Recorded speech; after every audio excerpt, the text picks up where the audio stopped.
This little child at age 3 became the Emperor of France after his father abdicated his throne. His father was Napoleon I, who had to abdicate his throne after his failed invasion of Russia caused the coalition to take over France. He was kicked out and was headed to Elba, but before he did, he abdicated and gave the throne to his son. His son here, Napoleon Francois Charles Joseph, was the only legitimate heir to Napoleon, who he had with his second wife, Marie Louise. His second wife, Marie Louise, was actually the niece of Marie Antoinette, the woman who had her head lopped off in the French Revolution.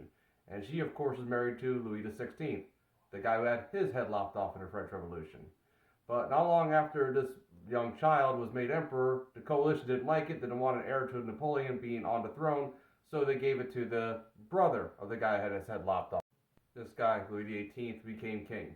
And he would stay king for a little over a year before Napoleon came back, would take over France again, would lose at Waterloo, and have to abdicate again. And when he did it again, he put his son as heir to the throne again. But that also only lasted maybe 2 weeks before he was kicked out again for Louis XVIII.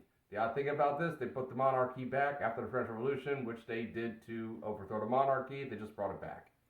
So with them out of power, Marie Louise and her son, Napoleon II had to go to Austria, where he would grow up, learn military tactics, be very fond of the memory of his father, which didn't really have much, but he was to study his father. His father looked at his son as being the Alexander to the King Philip himself. He saw him as being a possible world conqueror, but of course didn't happen. But he did grow up, and he seemed to be a natural in military tactics. He excelled at physical and mental strategies, but things didn't really go well. He was not very healthy in his older years.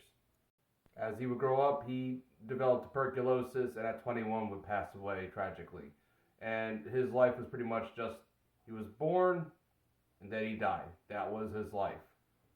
Now, his remains stayed in Austria until 1940, when the evil mustache man, we all know who I'm talking about, decided to make best of things and decided to take the remains of Napoleon II and bring them back to Paris and bury them with his father, which is where the remains of Napoleon II remain today, near his father, the man who he barely knew, last saw when he was 3 years old, and it was a tragic story. Well, his father passed away on the island of St. Helena, away from everybody in exile for the second time.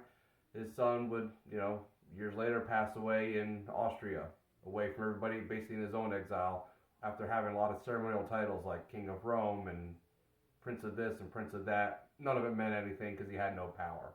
He was just part of royalty at that point, and was kind of ostracized by the monarchies who really didn't want to deal with an heir of Napoleon. Now, that's not where the Napoleon line ends. His cousin and Napoleon's nephew would become Napoleon III, who would be the last emperor of France. Of course, he would lose in the Franco-Prussian War, which would end, the Napoleon dynasty, if you will.